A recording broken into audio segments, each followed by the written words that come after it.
Evangelho, quarta-feira da quarta semana do tempo da Quaresma. O Senhor esteja convosco, Ele está no meio de nós. Proclamação do Evangelho de Jesus Cristo segundo São João. Glória a vós, Senhor.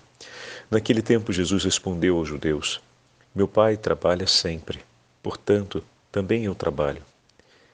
Então os judeus ainda mais procuravam matá-lo, porque além de violar o sábado, chamava Deus o seu Pai, fazendo-se assim igual a ele. Tomando a palavra, Jesus disse aos judeus: em verdade vos digo, o Filho não pode fazer nada por si mesmo. Ele faz apenas o que vê o Pai fazer. O que o Pai faz, o Filho faz também. O Pai ama o Filho e lhe mostra tudo o que ele mesmo faz. Ele mostrará obras maiores ainda, de modo que ficareis admirados. Assim como o Pai ressuscita os mortos e lhes dá a vida, o Filho também dá a vida a quem Ele quer. De fato, o Pai não julga ninguém, mas Ele deu ao Filho o poder de julgar, para que todos honrem o Filho, assim como honram o Pai. Quem não honra o Filho, também não honra o Pai que o enviou. Em verdade vos digo, quem ouve a minha palavra e crê naquele que me enviou, possui a vida eterna. Não será condenado, pois já passou da morte para a vida. Em verdade eu vos digo, está chegando a hora, já chegou, em que os mortos ouvirão a voz do Filho de Deus, e os que a ouvirem viverão. Porque assim como o Pai possui a vida em si mesmo, do mesmo modo concedeu ao Filho possuir a vida em si mesmo. Além disso, deu-lhe o poder de julgar, pois ele é o Filho do homem. Não fiqueis admirados com isso, porque vai chegar a hora em que todos os que estão nos túmulos ouvirão a voz do Filho e sairão. Aqueles que fizeram o bem ressuscitarão para a vida. Aqueles que praticaram o mal, para a condenação. Eu não posso fazer nada por mim mesmo. Eu julgo conforme o que escuto, e meu julgamento é justo, porque não procuro fazer a minha vontade, mas a vontade daquele que me enviou. Palavra da salvação. Glória a vós, Senhor. Quarta-feira da quarta semana do tempo da Quaresma, em nome do Pai, do Filho e do Espírito Santo. Amém. Queridos irmãos e irmãs, a Santa Liturgia nos dá a graça de continuarmos a leitura do quinto capítulo do Evangelho de São João. E estamos na sequência do episódio de ontem, quando o homem que tinha sido curado por Jesus da paralisia corre até os judeus e fala aos judeus que foi Jesus que o curou. Naquele momento, os judeus, como diz o texto, perseguiam Jesus porque fazia tais coisas em dia de sábado. Começa-se então uma discussão entre Jesus e os judeus. O versículo 17 dá abertura a esse diálogo que vai conter o discurso de Jesus que começa no versículo 19 e vai praticamente até a conclusão do capítulo. Inicialmente, a primeira parte desse longo discurso do Senhor, ele foi apresentado hoje no Evangelho que acabamos de ouvir. É a primeira parte. Vem do versículo 19 ao versículo 30. Então, os dois primeiros versículos são a introdução desse discurso e recuperam dois temas que são importantes no corpo do discurso. O primeiro tema, o tema que o Pai confiou ao Filho o poder de dar a vida, e ao Filho foi entregue também o juízo escatológico sobre todas as coisas. E que esse poder entregue ao Pai se dá e se observa na grande obediência e submissão do Filho ao Pai. A aliança de amor entre o Pai e o Filho está na obediência. O segundo tema é que o Pai, ele deu testemunho do Filho, porque no seu infinito amor o Pai confirma o Filho. Pois, da mesma forma como o Pai dá testemunho do Filho, também o Filho dará testemunho de cada um de nós diante de Deus. Desse modo, a comunhão é selada com uma aliança testemunhal, ou seja, em todo o agir do Filho, o Pai dará testemunho. E em todo o agir do Pai, ele deu e dará testemunho do Filho. Meus irmãos e minhas irmãs, que doce é o laço da obediência a Deus. Às vezes a gente fala, ou a gente rapidamente conclui, que a obediência é algo muito exigente, mas porque quase sempre estamos olhando ou focados na perda daquilo que queremos com a nossa vontade. Se a nossa vontade se orientasse exclusivamente à obediência a Deus, não seria pesado obedecê-lo, porque permaneceríamos sempre orientados ao seu amor e teríamos como fonte do nosso agir, única e exclusivamente, o anseio de viver desse amor. Como nosso coração se desorienta a um querer distinto do querer de Deus, a obediência em alguns momentos traz esse aspecto de ser um peso, de ser difícil. Difícil mesmo. É a gente abandonar aquilo que aprendemos a desejar. Mas porque para isso é preciso agora morrer para si, para desejar Cristo. E aqui entra o primeiro tema. Porque se ao Filho foi entregue o poder de dar a vida, diante desse desejo de morrer para si, para viver para Cristo, o Filho há de vir em nosso socorro e nos ajudar a morrermos para nós mesmos, para vivermos para Deus. Então, até isso que poderia ser, digamos, a dificuldade maior, abraçar e desejar morrer para si, para viver para Deus, o Senhor vem em nosso socorro e nos ajuda a tal. Poderíamos até dizer que aqui tem uma experiência de uma boa morte, porque ela vai acontecer amparada por Deus, pelo socorro da Virgem Maria, dos anjos e dos santos. Essa é a morte que merece acontecer na nossa vida. Morrermos para nós mesmos, para a nossa própria vontade, para os anseios e ambições do nosso coração, para vivermos para Cristo. O padre separou hoje um texto do Beato Maria Eugênio, do Menino Jesus, um carmelitano que foi fundador da comunidade Notre-Dame de Ville, na França, em que ele escreve um pouco sobre obediência e nos diz o seguinte: a obediência, ela é uma virtude que une o homem a Deus, submetendo à vontade divina, manifestada pelo próprio Deus ou os seus representantes. Como é bom saber que o Senhor manifesta a sua vontade através daqueles que Ele mesmo instituiu e colocou à sua frente como seus representantes. A gente vê isso também no Evangelho, quando o Senhor diz: obedecei ao que os fariseus ensinam, mas não segui os seus exemplos. Muitas vezes a gente olha para a incapacidade e olha para a realidade de pecado que está sob aqueles que nos dirigem, que nos orientam, e nos esquecemos dessa sublime promessa que o Senhor fez de dirigir a nós a sua palavra e de conduzir a nossa história, a nossa vida, e nós nos consagramos a Ele para vivermos assim, e nenhuma imperfeição do tempo ou da história irá impedir que o Senhor cumpra a sua promessa de dirigir a nós a palavra de vida sobre a nossa história vocacional.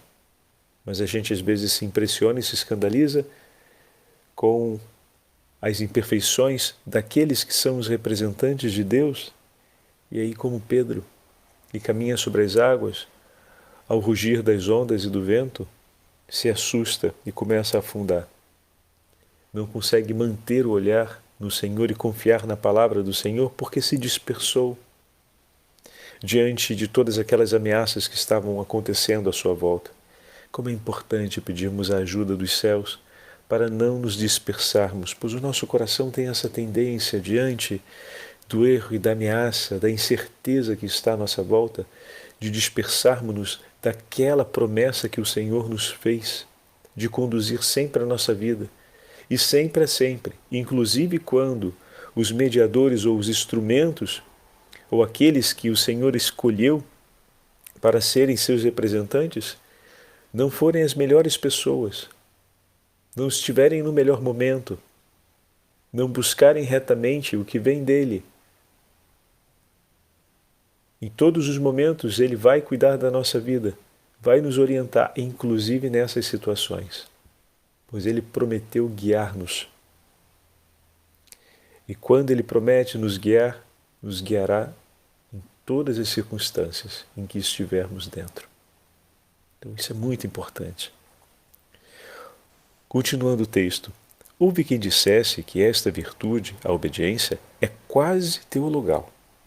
Na verdade, ela está ligada à virtude da justiça, que nos faz dar a Deus aquilo que lhe é devido. Deus tem direitos soberanos sobre nós, que somos as suas criaturas.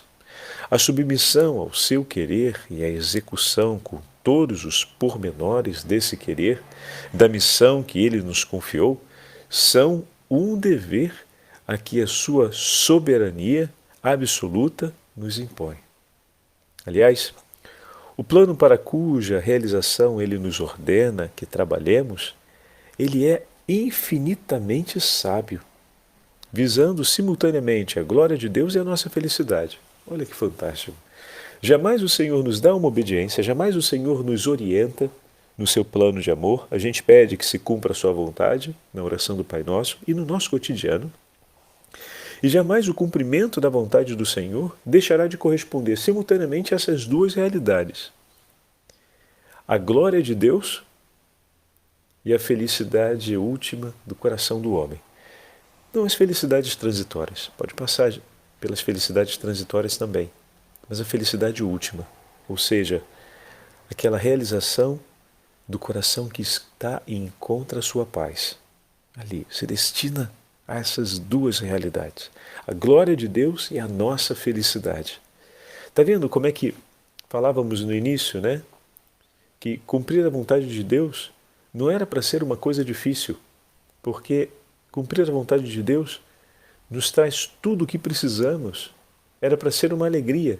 Se torna difícil, é porque o nosso coração sente dificuldade não de cumpri-la, mas de deixar os próprios desejos e a própria vontade para assumir aquela que é do Senhor.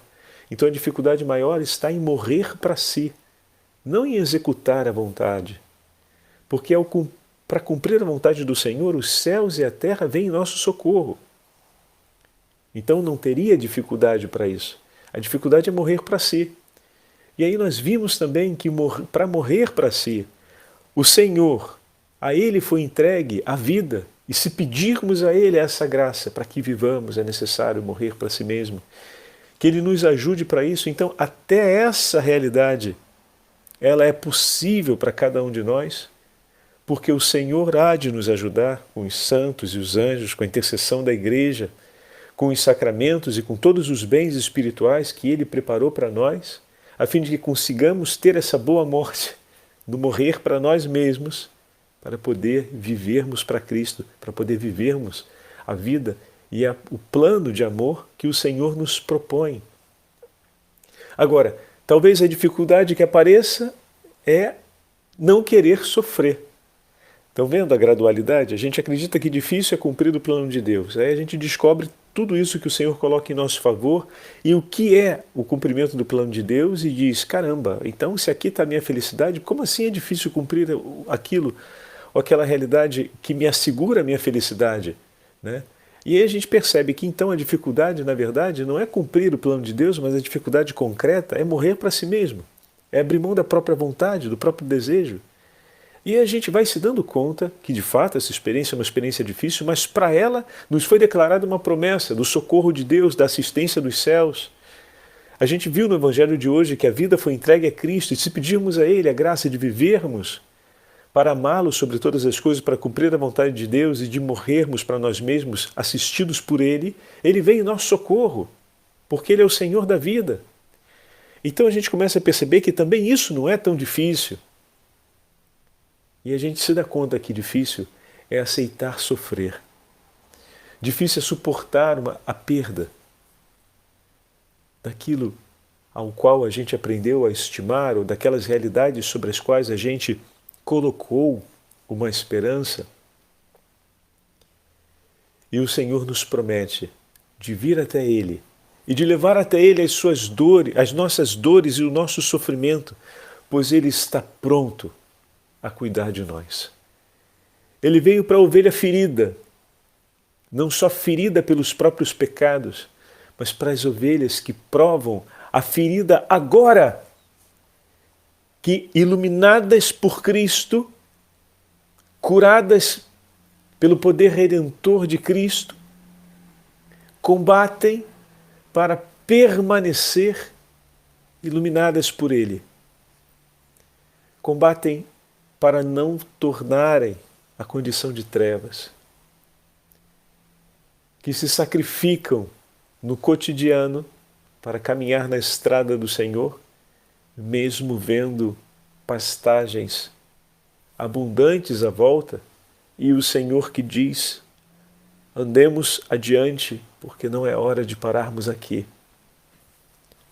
E aquela dor, aquele incômodo de sentir a vontade de sair e de parar um instante para comer enquanto o Senhor diz: não aqui, andemos adiante, porque será mais lá na frente. Essa não é a comida boa, ainda que encha os seus olhos. Toma consigo a fome, aguenta um pouco e vamos adiante. Então essa parte que nós já lá atrás falamos, quando falamos a respeito da penitência, quando falamos no iniciozinho da nossa quaresma, a respeito de estabelecer os meios para cuidar com disciplina do coração que a gente sabe que se inclina facilmente àquilo que não é do Senhor e volta facilmente à mentalidade de antes. E se fizermos um parêntese aqui, falávamos da provação que passou ontem o homem coxo, que foi logo depois da sua cura também questionado e colocado à prova sobre o que aconteceu com ele, e o cego, que no domingo foi colocado à prova, imediatamente após ter sido curado pelo Senhor, após ter lavado os olhos.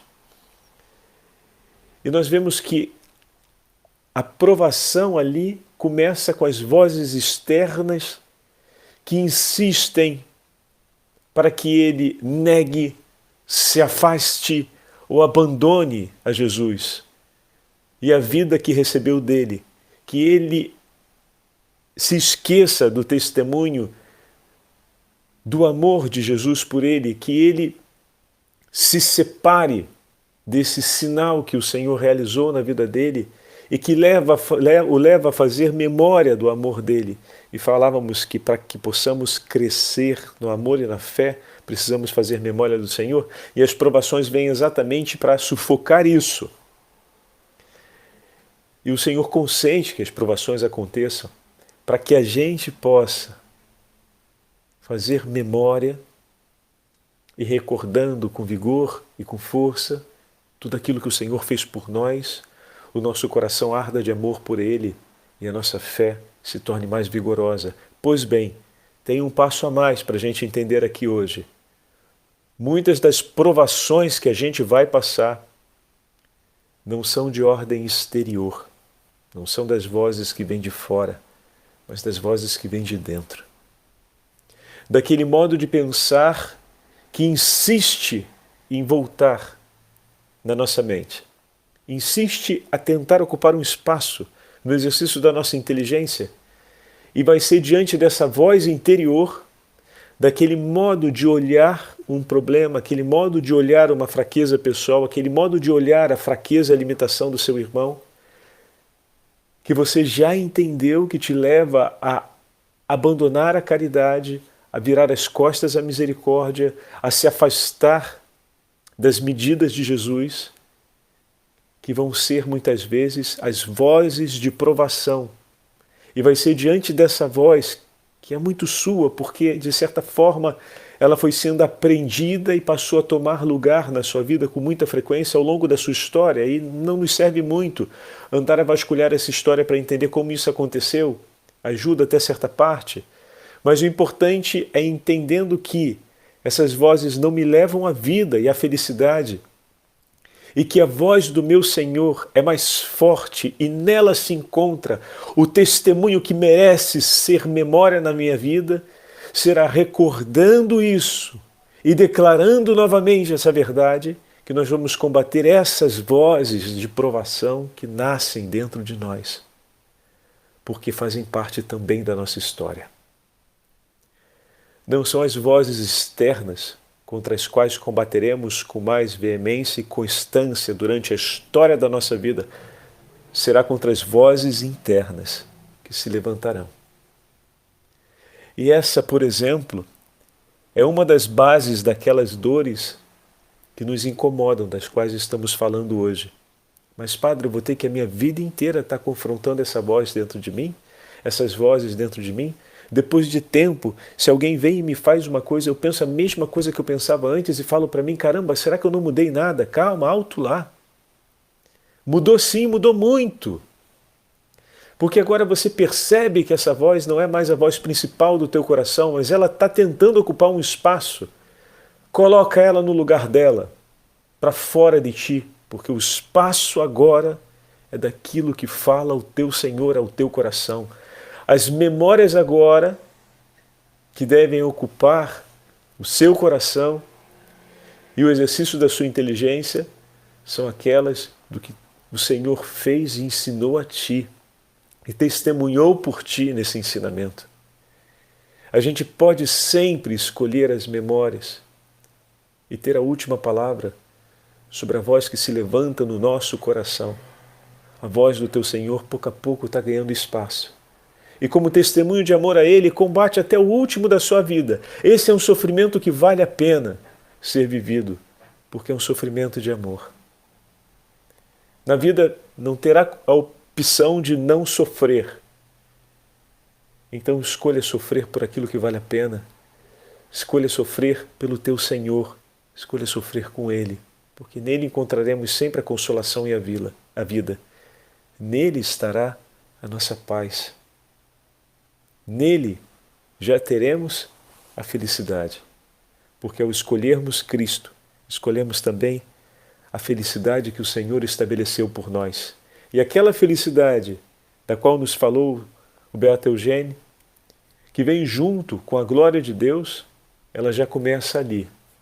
A partir do momento em que você vê que o que não é de Deus perde força em você, tenta ocupar o seu espaço, mas não encontra espaço, porque o coração vigilante, percebendo, escolhe Deus uma e outra vez. E que nós possamos, por toda a nossa vida, escolher sempre o Senhor. E se isso nos custar algum sofrimento, que esse sofrimento para nós seja sempre a alegria de ver Cristo permanecer vivo dentro do nosso coração. O Senhor esteja convosco, Ele está no meio de nós. Pela intercessão da Beatíssima Virgem Maria e São José, abençoe-vos o Deus Todo-Poderoso, Pai, Filho e Espírito Santo. Amém.